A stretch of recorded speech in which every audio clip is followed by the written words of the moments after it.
Korma group, जो सोचता है वो करता है। आपके अपने सपनों का आशियाना। बिहार की राजनीति से ये बड़ी खबर निकलकर सामने आई है, जहां उपेंद्र कुशवाहा और पवन सिंह की मुलाकात हो गई है और सभी चीजें सुलझ गई है और जो भी मामला था सब सेट हो गया है। जहां बिहार की सियासत में एक बार फिर हलचल मच गई है।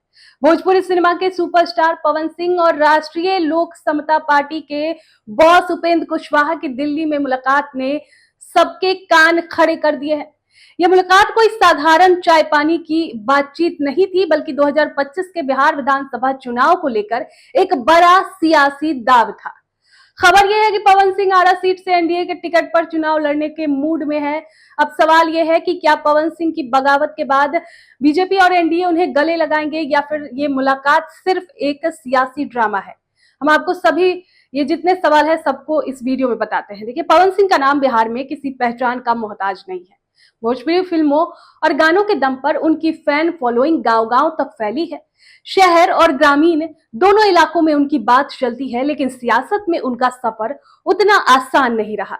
2024 के लोकसभा चुनाव में पवन सिंह ने बीजेपी के टिकट ठुकराकर काराकाट सीट से निर्दलीय चुनाव लड़ा था। नतीजा, एनडीए के उम्मीदवार उपेंद्र कुशवाहा को तगड़ा झटका लगा और वो तीसरे नंबर पर खिसक गए। शाहबाद इलाके में राजपूत और कुशवाहा समाज के बीच की खींचतान ने एनडीए की हार को और पक्का कर दिया। बीजेपी ने पवन सिंह को पार्टी से बाहर का रास्ता दिखा दिया, लेकिन अब वही पवन सिंह फिर से बीजेपी एनडीए के रडार पर है। आरा सीट की बात करें तो ये बीजेपी का गढ़ रही है। पिछले 25 सालों में 20 साल तक इस सीट पर बीजेपी का कब्जा रहा। अमरेंद्र प्रताप सिंह ने 2020 में 5वीं बार यहां से जीत हासिल की थी, लेकिन पवन सिंह जैसे स्टार चेहरे के मैदान में उतरने से यह सीट और भी दिलचस्प हो सकती है। पवन सिंह की लोकप्रियता सिर्फ भोजपुरी भाषा वोटरों तक सीमित नहीं है, बल्कि उनकी फैन फॉलोइंग हर वर्ग तक है। तो अगर बीजेपी एनडीए उन्हें आरा से उतारती है तो ये सीट उनके लिए और मजबूत हो सकती है। लेकिन बात इतनी सीधी भी नहीं है दोस्तों। शाहबाद का सियासी समीकरण बड़ा पेचीदा है। कुशवाहा और राजपूत समाज के बीच की तनातनी किसी से छुपी नहीं है। 2020 के विधानसभा चुनाव में शाहबाद की 22 सीटों में एनडीए को सिर्फ 2 सीटें मिली थी। पवन सिंह की बगावत ने लोकसभा चुनाव में आरा, काराकाट, औरंगाबाद और बक्सर सीटों पर एनडीए को नुकसान पहुंचा दिया था। ऐसे में बीजेपी और एनडीए के लिए राजपूत वोटरों को अपने साथ रखना बेहद जरूरी है इस वक्त।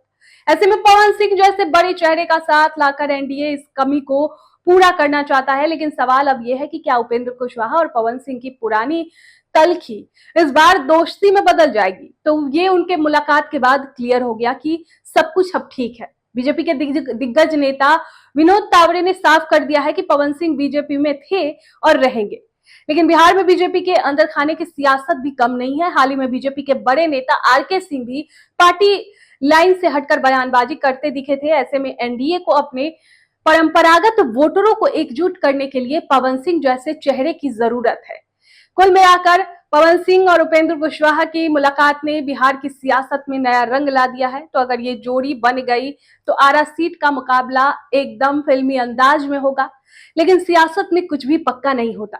अब देखना यह है कि क्या पवन सिंह एनडीए के साथ मिलकर अपनी सियासी पारी को नई ऊंचाई देंगे या फिर कोई नया ट्विस्ट इस कहानी को और उलझा देगा। आपकी इस पर क्या राय है? क्या पवन सिंह एनडीए में जाएंगे? कमेंट बॉक्स में हमें जरूर बताएं। आपके सपनों को हमने सजाया है, ई होम्स पैनोरामा को हमने बनाया है। ई होम्स मेरा एक सपना था जिसपे मैं पिछले 4 साल से काम कर रहा था। हमने जो बनाया है वो सबने है माना। ई होम्स पैनोरामा में हो आपका भी आशियाना। और फाइनली हमने 2021 में इस प्रोजेक्ट को लॉन्च किया। बहुत लोग अप्रिशिएट कर रहे हैं कि पूर्णिया जैसे शहर में बिहार के, एक तो बिहार की बात करें उसमें भी पूर्णिया जैसे छोटे जगह में इस तरह का लाइफस्टाइल देना, ये सुन के हम लोगों को बहुत अच्छा लगता है। ई होम्स में हमने कुछ और भी किया है, जैसे हम जिस जगह में रह रहे हैं हमारे फैमिली सिक्योर हो, उनको सिक्योरिटी का ध्यान में रखा है। आपकी सुविधा और सुरक्षा आपके लिए खास है, ये आपका विश्वास है। इसमें आर्टिफिशियल इंटेलिजेंस का 7 लेयर सिक्योरिटी का हमने इस्तेमाल किया है। लस ग्रीन कैंपस को बनाया है। यदि हमारा बाउंड्री वाल है तो वो वर्टिकल गार्डन है। ये जितनी भी फैसिलिटी होता है एक इंटरनेशनल टाउनशिप में, ई होम्स है ये हम लोग विश्वास नहीं कर पा रहे हैं। जो भी हमारे मित्र दोस्त या जो भी हमारे बाहर के बाहर आते हैं तो हम लोगों को बहुत अच्छा सुनने को मिलता है और बहुत अच्छा क्रेडिट मिल रहा है। वो सारा हमने सिर्फ एक बिल्डिंग नहीं बनाया, हमें एक बहुत अच्छा लाइफस्टाइल दिया ई होम्स में, और मेरा एक सपना था जिसको मैं आज फुलफिल होते हुए देख रहा हूँ। ये आपका आवास है।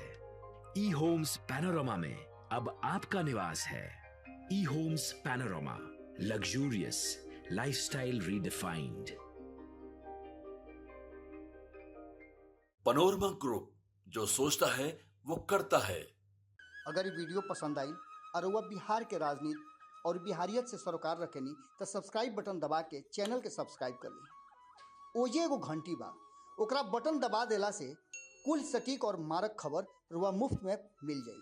अगर रुआ पत्रकारिता के हमनी के नया प्रयोग में सहयोग कर चाहतानी तो ज्वाइन बटन दबा दी। पेटीएम नंबर नोट कर ली 9386816700।